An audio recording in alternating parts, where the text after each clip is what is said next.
to an all-new episode of Top Shelf here on the Filmaholic channel.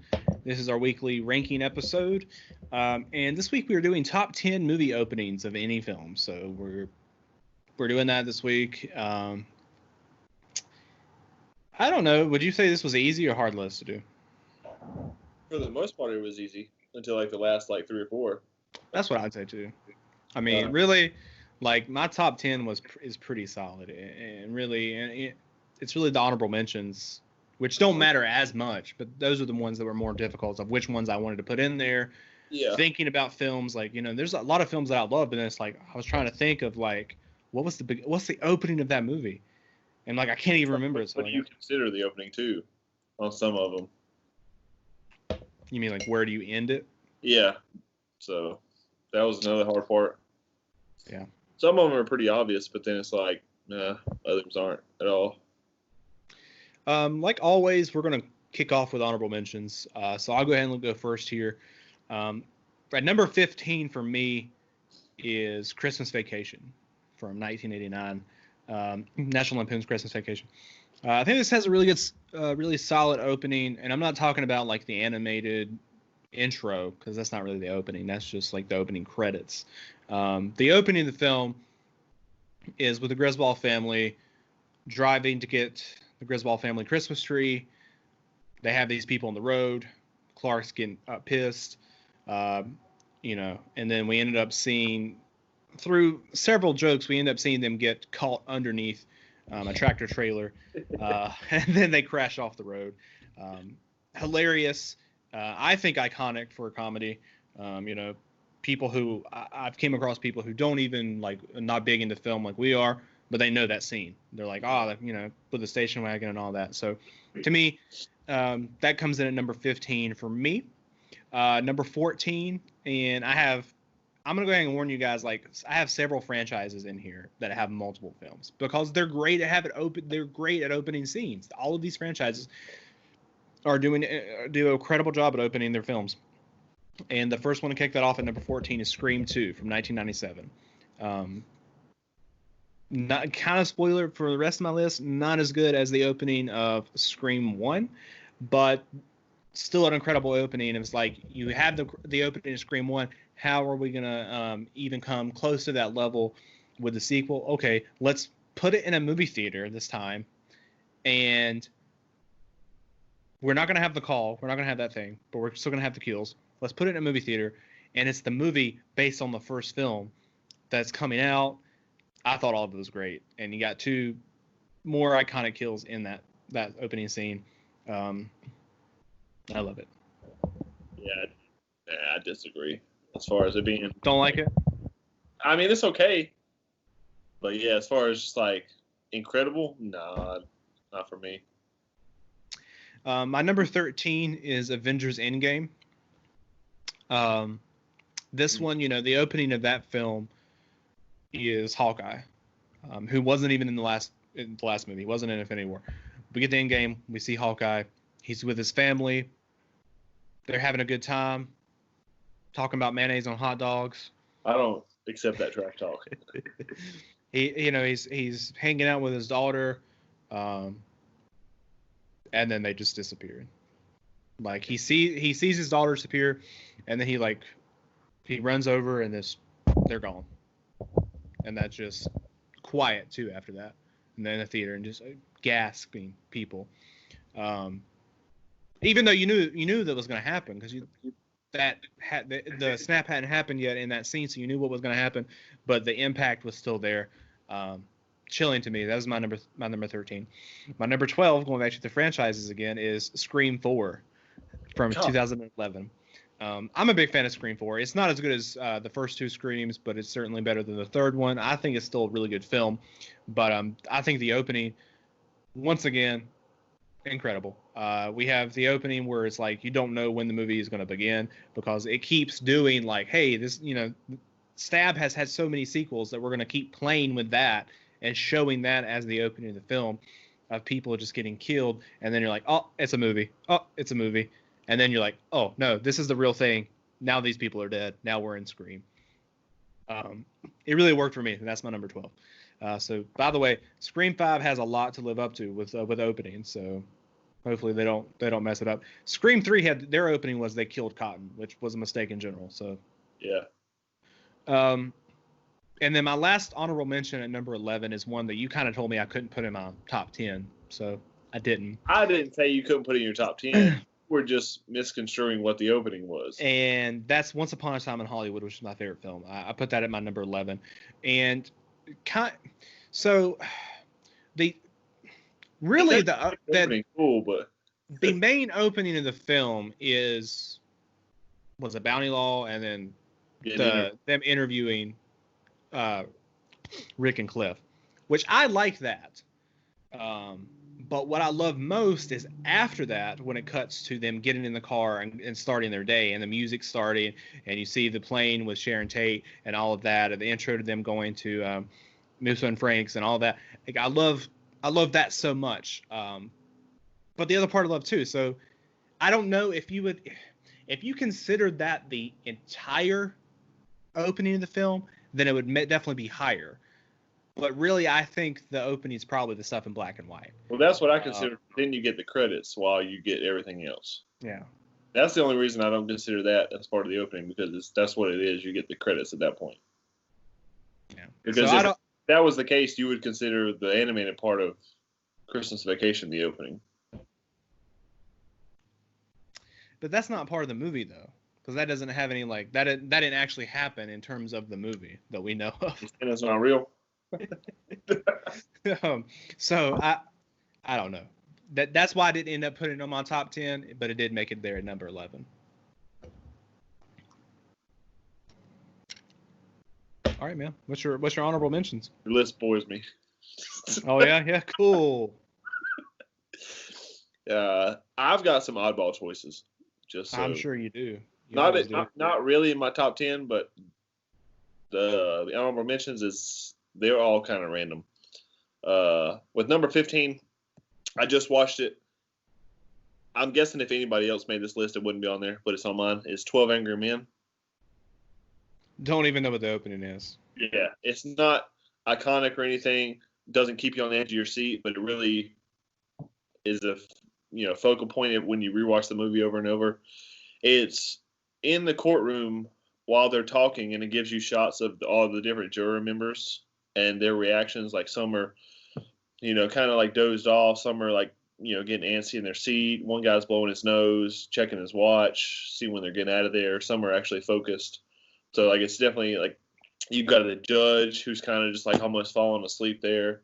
And then it ends with a person on trial just, completely scared for his life, because it's either not guilty or he's getting the death penalty. I think it's, like I say, it's not anything keeps you on the edge of your seat, but after you watch it over and over, it's something definitely to focus on. At number 14, I've got Edge of 17. Keeps you, right when you go into the movie. The opening, is that with Woody Harrelson? Yeah, it's when she like runs into the classroom, and then it cuts back to it later. Yeah. I don't even know if I watched the trailer for this movie before I went and see it. But the opening scene, you get a little bit of the credits. You get Haley Steinfeld, obviously anxious, walking into the classroom really fast with Woody Harrelson, and she just tells him like, "Oh, I'm gonna kill myself," and then it just cuts back, basically. So definitely just. You're wondering what's going to happen the whole time, what leads her to that point. But yeah. Number 13, I don't know if you forgot about this one. Probably. Because I just thought it was incredible. It's Fear and Loathing in Las Vegas. What's the opening? Man. It's when they're driving down the highway, and they're on acid, and they pick up Tobey Maguire. That's the straight opening of the film? Well, yeah, the openings. Okay. That's where they're. Yeah. You get the Johnny Depp, Benicio del Toro. Somewhere out of the I mean, obviously, lists will change over time, because if like I haven't seen that movie in years. Like if I watched that movie, I was like going through my movies trying to think, and I was like, when I got to that one, I was like, oh man, is that what I remember it was? And like I turned it on YouTube, and I was like, yeah, this is the opening I remember. All the bats. It's your turn to drive. Yeah, they say pick up. I don't know if you. I guess you would consider that part of the opening, like picking up Tobey Maguire, because it's pretty fast. But I mean, even if not, like everything else about the opening is incredible. Jerk Fuel Ride, Johnny Depp and Benicio del Toro. Yeah. But that's my number 13. Number 12, you don't remember this at all either, so don't worry about it. Is Mad Max Fury Road. Wasn't the whole movie the opening? Look. No, it was not. You'll take that movie seriously and show some respect. You get the opening, you get the voiceover with him standing there, a little bit of flashbacks because you not really sure what to expect. Is this a reboot, sequel? You get him there, and then you kind of get thrown into this world. People chase him, catch him. Him almost running through the caves here and there. I just love the editing, the cinematography in those shots. Tom Hardy. You get, like I say, once you rewatch it, you can pause it at the part where he gets like a tattoo on his back, and it gives you the idea that it's somewhat of a sequel. But yeah, one of my favorites. And then my final honorable mention, I'm surprised this didn't make it in yours, was John Wick Chapter 3, Parabellum. Yeah, that's one. Slipped your mind? Yeah. Incredible opening. Him getting chased to the streets of New York. And then, like I say, even I think the opening ends in the library with that fight. Kills the guy with the book. That's pretty sick. Big guy too, real big guy. But that whole, with that trilogy, it stayed pretty consistent. But I think John Wick Chapter 3 is the best overall. And then even the opening, keeps you going. But yeah, you need to bring John Wick Chapter 2 next time I see you. We need to watch those films. 2 and 3? I have 1 and 3. I don't have 2. So. Oh. Okay. You got them on Steelbook? No. You gave me the first one, and then I got the third one with a case, thankfully, Black Friday last year. All 3 on Steelbook, dude. Pristine condition. Congratulations. And that's all your honorable mentions, right? That was your 11. Yeah, that was my last one. Okay. Now we're on to the actual top 10. And to kick things off, my number 10. So my number, 1 through 9 were automatic locks. When I started making this list, they were locks. The number 10, this one here, I had to think about, but once I thought about it, I was like, oh, this is easily my top 10. And that's Drive from 2011. My number 9. Okay. So you go first. You can steal my picks. Yeah, Drive, the opening is just definitely just pulls you into the movie right there, and lets you know what kind of movie this is going to be too. Not much talking. Not from Ryan. Not from Ryan Gosling, but thrilling. Keeps you on the edge of the seat. Our cinematography is great from the beginning. It's just him in the car, getting ready, letting the people know what's going down. They go in, and then they get in the car chase. And you see how skillful he is at what he does, avoiding the police. And then at the end of this chase, the getaway, they end up at the baseball game, just like in the parking lot. And he just gets out, switches his jacket around, puts a hat on. Yeah. Well, it's like when you watch it the first time, you don't really pay attention, but overall, you can tell you think he's just listening to the game just to waste time. But then you learn he's keeping track of somewhere to go to disappear in this crowd. Just incredible planning. Yeah. Puts his hat on, switches his jacket inside out. Ditches the car. Toothpick. Blends right in. Yeah. Incredible opening. But that's my 10. You're number 9. My number 10, got my first oddball pick here, is There Will Be Blood. And that's a good opening. It's not in my list, but it's a good one, definitely. It's another one like 12 Angry Men. you don't get a lot of action, but it's a lot of like character tellings that you don't realize the first time around. You got Daniel Day-Lewis playing this character. You see him, he's out on his own. He has this one area, he's digging for gold, not really finding much. At a certain point, you see like he thinks he's found something, so he puts some dynamite in there. Climbing up the ladder, gets up there, tries to pull his supplies. Dynamite blows early. Goes down there, finds the stuff. Then he's climbing out. One of the boards breaks his leg, and he's just out there in the middle of nowhere. And literally just crawls on his back, drags himself all the way into town, and you get that big, like, zoom out wide shot to just show you how far he's got to go. That's where I was listening to a thing about Tarantino talking about that opening and how much he loved it, especially upon the second watch. It was like you really think about that later when you watch it. Yeah. Of like how far he crawled to do that. On his back, carrying the gold with him too. Just as determined as he is, like even when he gets there, he's not going to the doctor. He stays right there while they weigh the gold.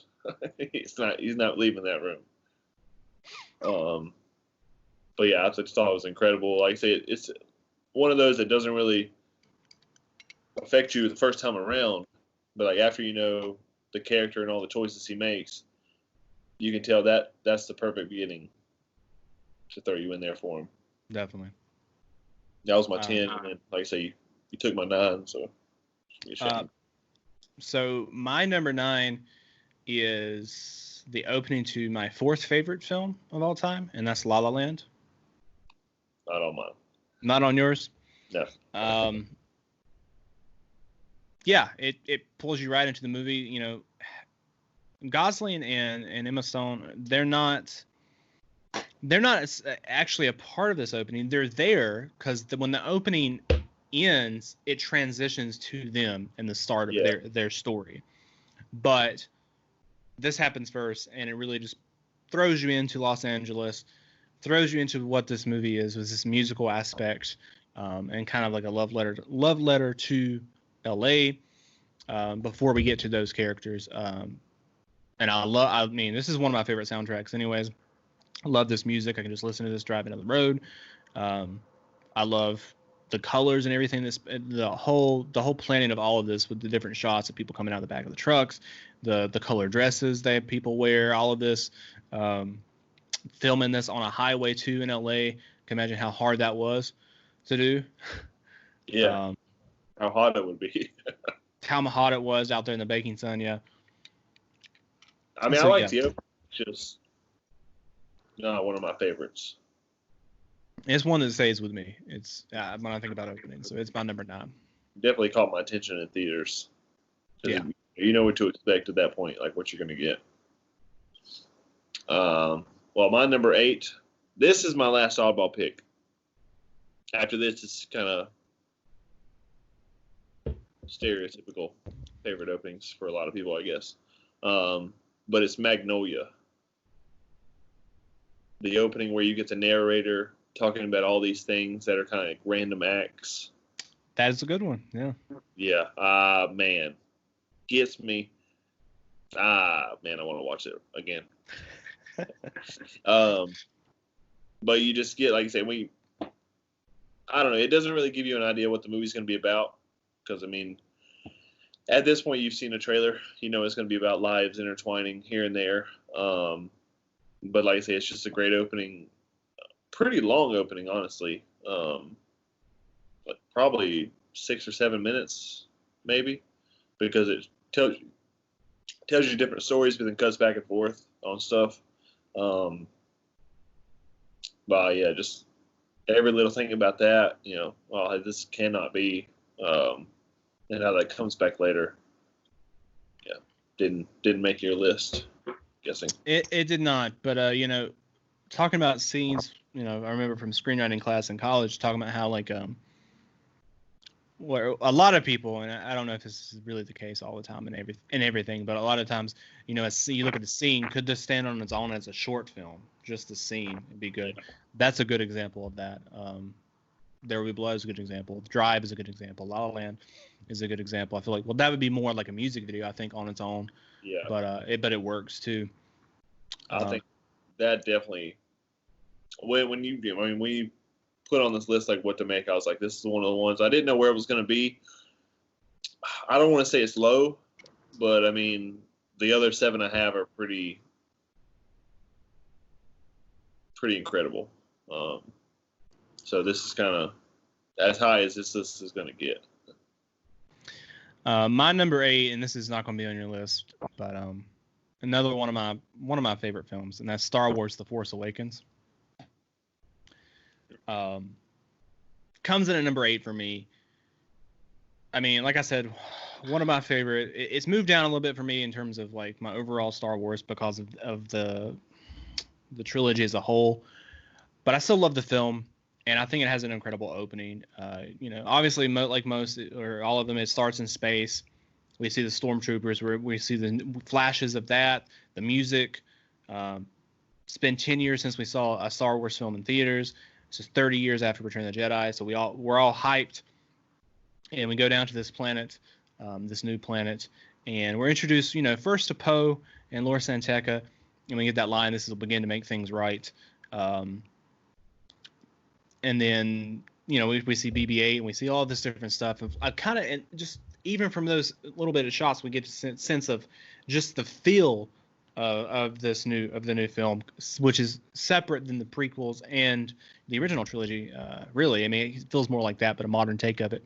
But then, what the biggest thing about this opening to me is Kylo Ren shows up, which is one of my favorite characters.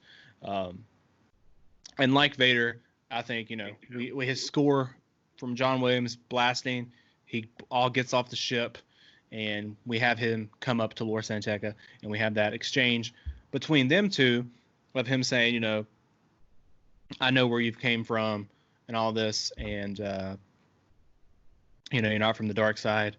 And he's like, I'll show you the dark side, and just cuts him down. Just like lets you know what kind of who he is right off the bat, and kind of hints at who he is too, if you don't know as an audience member that he's Han and Leia's kid at that point.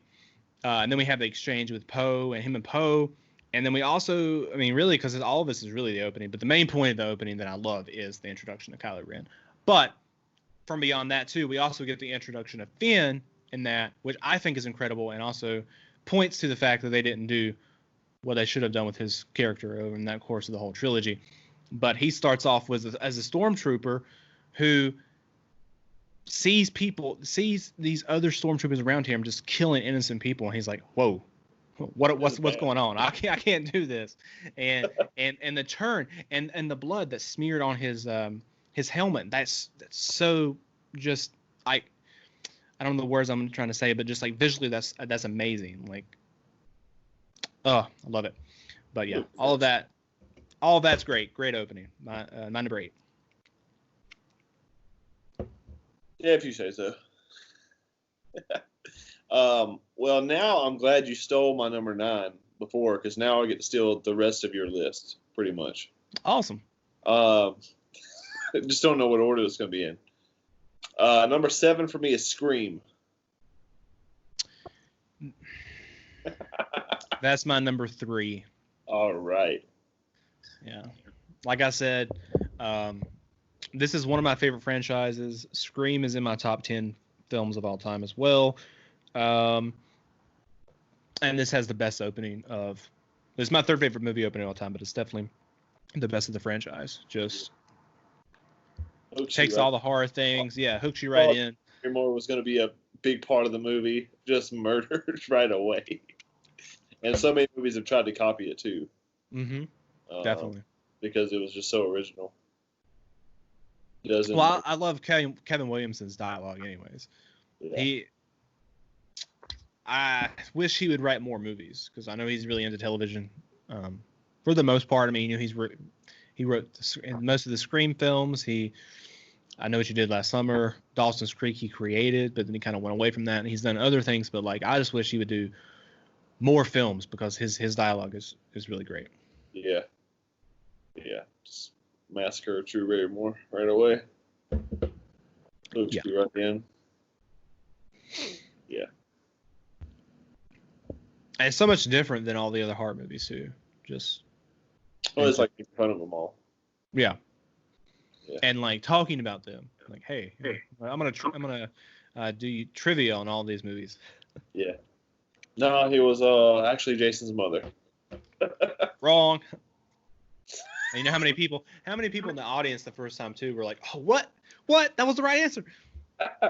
Well, if you're like that, on edge, of course you're going to say Jason. You're going to think about right. His mom. Like, oh man, sorry, boyfriend's a goner. He's out. Steve is not making it. Yeah. But I'm my number 3. It was your 7. That was my 7. My number 7, I wonder where this is going to fall on your list, is my second favorite film of all time, the opening of that, and that's Jaws. That's my number 5. Okay. Yeah, Jaws is I love that opening. Just everything about the music and the cinematography and the feel of that film. But the opening, it's this young couple. They're like, they kind of like flirting with each other. They're at this party on the beach. He runs after her. They're both drunk. He runs after her. She's running. He is wasted. She runs out there, just goes into the water, skinny dipping. He's like, trying to take his clothes off, just passes out on the beach. Just out. And things do not go well for her, obviously. At least he makes it to the end of the movie. Yeah. She's does. Out there swimming. You got this, like I said, beautiful cinematography, the sky and everything. And yeah, she's that on the theme. Fly. Yeah. She's a goner. Her just get pulled down, and she's like, "Oh man, what was that?" It was like, oh shit! It was a shark, dude. Yeah, she doesn't make it. And then it cuts back to him too, while this is happening, and afterwards, of him just like passed out on the beach. Yeah, dude, and just the waves just like hitting him. He's a goner. You think she just ran off on you? No.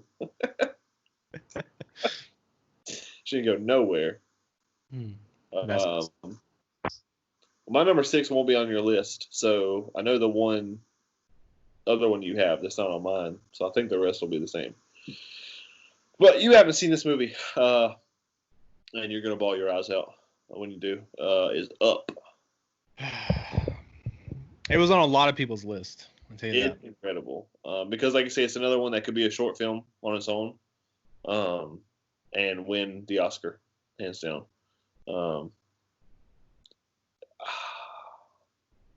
I'm gonna have to tell you what happens. Well, I know his wife dies. Yeah, she dies. So, okay, well, that's what you know. But it's like, it starts out, their kids become friends overall. Develop this relationship, go through life. This happens, that happens. They're really, she's really adventurous, and he's kind of just shy. I'm gonna sit back here. Do your thing, and then they plan on going on this trip.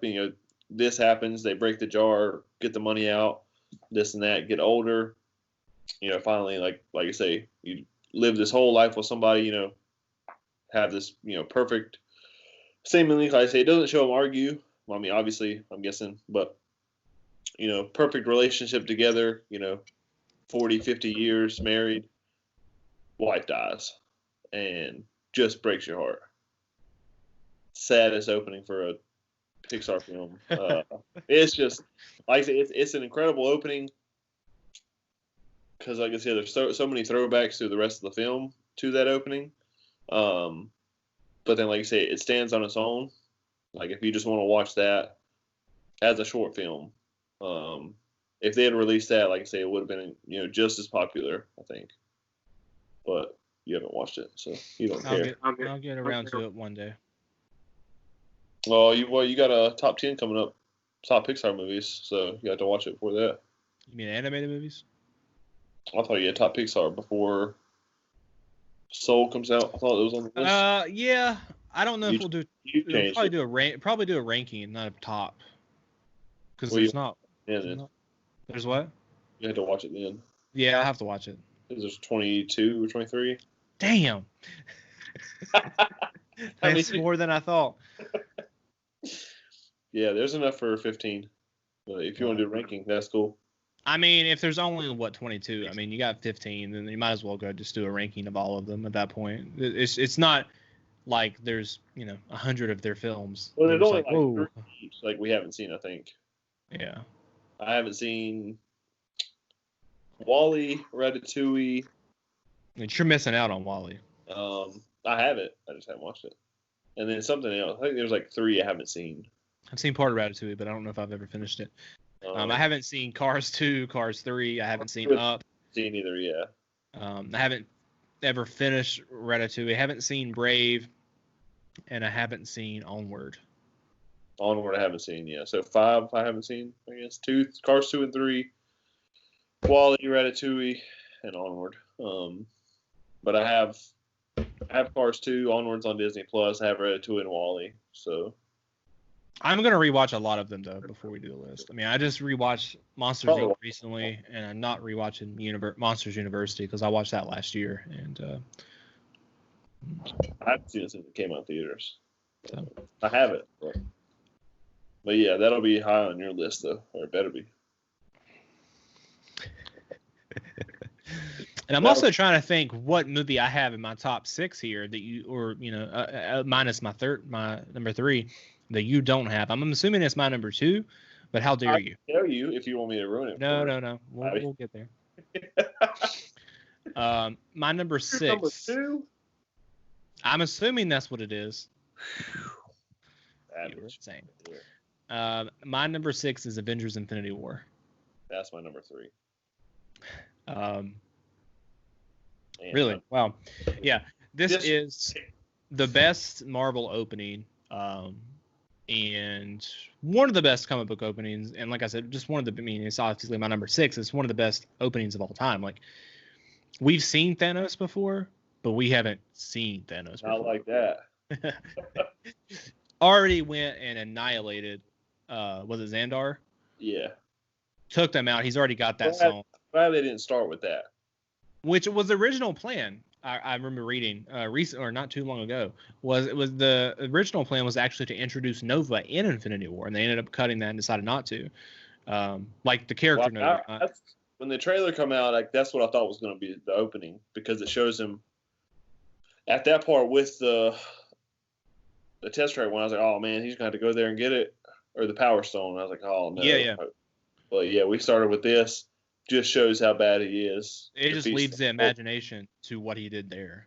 I don't think John C. Reilly made it. Neither did Glenn Close. Probably not.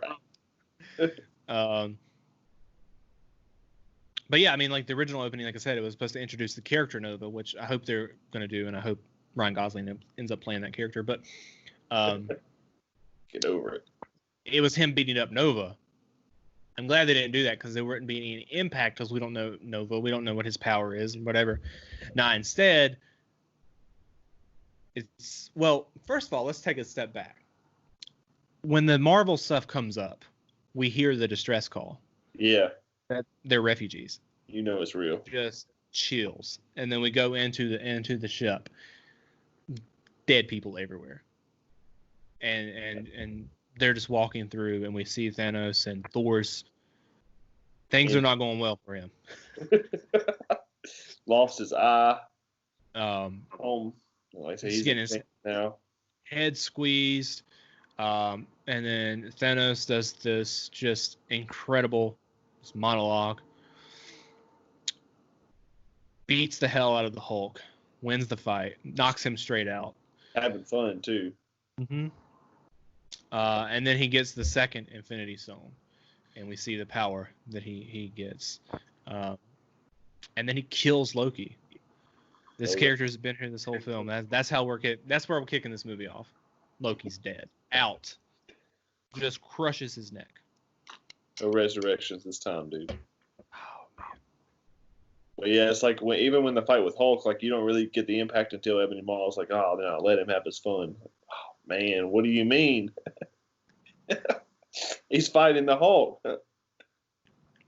As the first time I remember the first time I watched it, and that happened, I was like, oh, okay, so he's kind of getting. I mean, obviously he's the villain of the film, but I didn't realize they were going to show him getting like taking these hits, and then he says that, oh, just let him have his phone. You're like, oh, wait. Oh man. Then just The whole bam, out. karate like, chop him on the side of the neck. Damn. Yeah.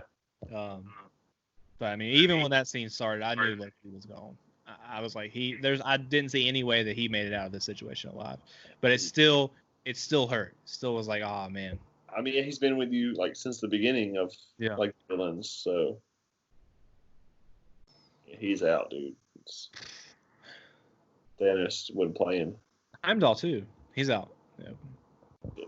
That didn't affect me, but he's okay. He's no Loki, so They never really got attached to him because they didn't really have that much. Yeah. They didn't really spend on his character like they could have, at least not until Ragnarok. They kind of like did a little bit more with him, and then he was killed, obviously. Thor lost everyone. But it was still shocking to see. It was like, oh man. Yeah. There's nobody left. Yeah, but that's 6. That's real low on your list, dude. I don't appreciate that at all. Well, this will be. Let's see. Which ones do you have left? I have 1, 2, and 4. I have 1, 2, 4, and 5. I wonder what this will be in your list. Probably 5. Number 4 for me is The Dark Knight Rises. You skipped over 5 and 6? You already did those? 5 and 6 was Jaws and Up. Okay. Yes. Your number 4 is my number 5. That's The Dark Knight Rises.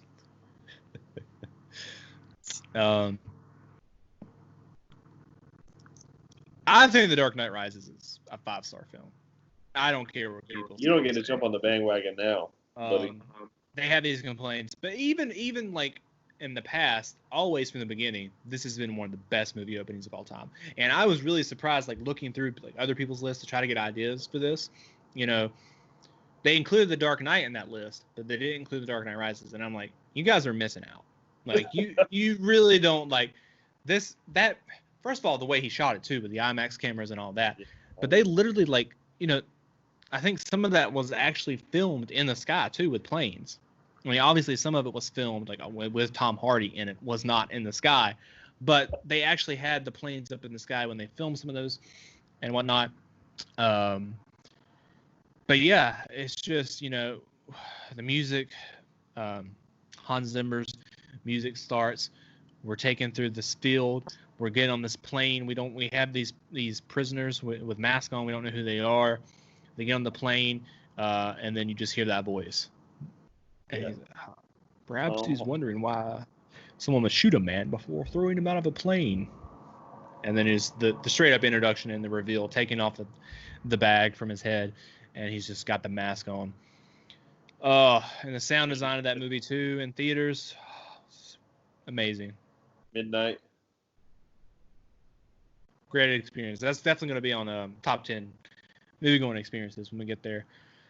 But then, you know, that's followed with a little bit of a fight, and then the plane's going down. Plane crashes, another plane's there, and they escape onto that plane. But even after that happens, you know, he takes the one guy, and then he tells the other guys, like, nah, you got to stay with the wreckage. Yeah, they expect one of us in the wreckage. Yeah. And he's just not cool with it. Yeah, he's just like, the fire rises. The fire rises. Man, I don't think so. I'm out, dude. You can stay with the wreckage. I don't know what wreckage you're expecting. Through bodies, be like, oh yeah, there was one terrorist. Nobody. And that's how the movie opens up. And that's how you're like, oh, okay, this is who he's fighting in this movie.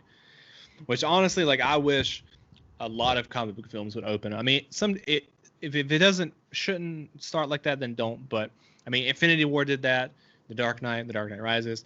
I love it kicking off the film with the villain. And unless it's the first film, for the sequels, bring in the villain. Let them start the film. Let's get to know them.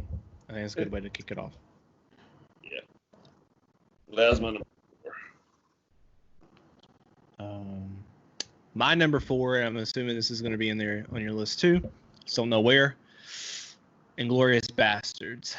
That's my number 2. Okay. Inglourious Bastards. Why is it so low on your list? Well, this is just based off. This is my personal list. I mean, because Why is it so low on your personal list? there's 3 more. There's other 3 I just personally enjoy watching more. I mean, this one is so dark that I don't know, it's still high up there. But the screenwriting here, Tarantino's writing Scream's pretty dark. But Tarantino's writing here is just fantastic. Probably just based off not even just not based off my personal favorites, but just his writing in general. This is probably the best thing he's ever written, just scene wise. We get, Once Upon a Time, Nazi occupied France. See this farm, this family. We see the Nazis coming, and then we go into the house and quiet, and it's just dialogue driven, which I love stuff that's dialogue driven anyways. But it's dialogue driven, and it's in French first, and then it switches over to English. And then there's the reveal, that he knows pretty much. There's the whole, the mouse thing, the rat thing, squirrel. Yeah. Just such good writing. And then obviously ends up. He has to turn him in. He has to turn him in, because he wants his family to live. And then the soldiers come in and they blast the floor. And Shoshana ends up running out, and we watch her run across this field in suspense and horror. And Hans Landa comes to the door and points the gun, and you think, oh, he's going to kill her now. And then he doesn't. And that's your opening. Oh, wow. Man, savage right there, dude. Yep. Get some milk from him, too. Oh, yeah. Just everything with that opening, too, sets up who Hans Landa is, how he's going to be throughout the film. He's this weird guy, just chugs a glass of milk. What's your problem, dude? I like milk too, but I'm just not gonna go to somebody's house and be like, oh, can I get a glass of milk? Well, I mean, that's warm milk, first of all. But yeah, I don't know what your problem is with just a glass of milk. I don't know what your problem is. Hand it over. Just chugs it right there. It's good. And then lights his pipe. Yeah, that's not happening. Not to me. Not a pipe. He's got a weird looking pipe too. It's a weird guy. He is a weird guy. Yeah. Don't forget the cream. Let me just eat my pie in peace. I want the cream. The cream. Yeah, that was a nod to the dairy farm, anyways, too. Yeah, that's savage right there. Yeah. So that was your number 3. That was my 2. That was your number 2. I've already said my 3. What was your 3? What do you got left? My 3 was Infinity War. Okay. So I have my 1 and 2 left. Well, go ahead and say your 2. So our number 1 is the same. Not on my list, because that opening sucks. You are insane. My number 2 is Star Wars: A New Hope. I don't know how this is not on your 15 at all. That's crazy to me. One of the best movies. This was on a lot of people's list too, and it should be. It's the introduction of Darth Vader. You're so big on that. I know, I watch it chronologically now, but you're so big on you got to watch Empire. You got to show your kids Empire second. You do have to show your kids Empire before the prequels. I don't know what your problem is. You must hate your future kids. But you don't believe this is one of the best openings of all time? It's not one of my favorite openings. That's a different list, man. Just kicks off with the opening crawl, which is so iconic in general. The music, the ship coming in, getting chased. Vader starts boarding. All the stormtroopers come out, and then Vader's there, and you're like, "Oh shit, who is this guy?" He is not playing around. For some reason in this one, he doesn't even use the Force. He just straight up chokes the guy, lifts him up in the air. Do use the Force. He's not worth it.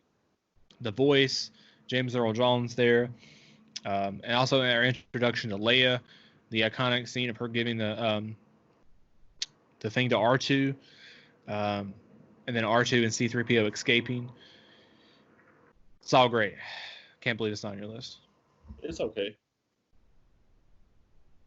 Be in my top 50. You son of a bitch. Since that's the list you like to make, it's top 50s. Yeah, it'll be there. Yeah. Wait until top shelf when I say, oh, we're going to do top 50 this week. God, you do it by yourself. Yeah, and then we have the same number one, I'm assuming. No? I have The Dark Knight. You probably have like Superbad or something. No, I have The Dark Knight. It's the best movie opening of all time. I don't care what anyone says. I mean, it's on a lot of people's lists, but it's the best. Like I said, you know, with Infinity War, The Dark Knight Rises, I think this is the way to kick off a film. Is introduce the villain right off, especially with the sequel, because we already, you know, the first film didn't start off with the introduction of whoever. It started off with Batman, which this is the first film. This one, Joker. And you don't even know, which I mean, I guess we know as an audience it was going to be kind of the Joker, but yeah, it doesn't come out and tell you it's the Joker. It plays around with it, you know, for the people watching it for the first time. And I wish I'd seen this in IMAX. But I don't even know if there was an IMAX around. I don't think Palladium was even built then. But I saw it in Cinemark, but it was midnight. The midnight release of it was the first film I saw at midnight. I'd seen movies opening day before, but not ever midnight. It's the first time. People were just like so excited for it, and the music in there gets you so into it. Cinematography. You see this guy waiting on the street with his mask, and you're like, "Who is this guy?" And he gets picked up, and then they start talking about the plan. It's, and the Joker too, and they're like, he's the Joker. Yeah, you're like, when are we gonna get to see him? Is he not gonna be in this opening? Yeah, he's already there. Then everybody starts getting killed. He said to kill you, dead. And until there's like, the two people left at the end. Yeah. Doesn't say anything. You think it's two people? Yeah. No. I killed the bus driver. Bus driver. Bang. That guy's really not getting up, is he? No, man. Oh, man, I want to watch it right now. Backed into him with a bus. What do you mean? No, he's not getting up. Just, once again, the sound design, too, for these movies. And then William Fichtner? Yeah. Comes out, the manager of the bank. You don't know who you're messing with, do you? Talking about the mob. Shoots him in the leg. Get quiet, dude. And then he just walks over and just takes off the mask, and it's the Joker. Kills you doesn't make you stranger. Whoa.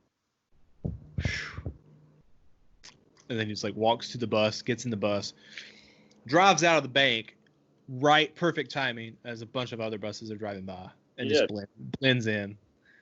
Like you can't tell which bus just drove out of a bank. They don't care, man. They're just trying to get to the crime scene. Well, you don't think about it like a bus driving out of a bank, though. It's not like, oh, stop that bus right there. That must be the vehicle they used. Like, I mean, if you were thinking about it and you were just watching those buses, you'd be like, okay, that's the one. But I mean, you're not paying attention to that. You're trying to go to the bank. What's happening, So savage, dude. That is, but all the other ones, like I couldn't really think of many other ones to put into the top 15 list. I know Lady Bird. I thought about that one. It's a pretty good opening. Shows you, the relationship there between. Though we're going to get in the film between her and her mom. That almost made it honorable mentions. Who cares?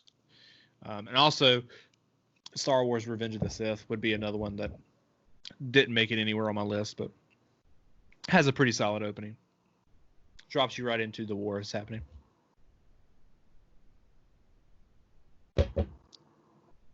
Cool. Next week we're doing top 10 coming of age films next week, which is going to be incredibly hard. Haven't even started that one, so I jumped ahead a couple weeks and started a list of one for that because I'm like, coming of age. Oh man, this is going to be difficult. So we'll see next week what we end up coming up with. But don't forget to like this video and subscribe to the channel, and we'll be back next Tuesday with an all new Top Shelf.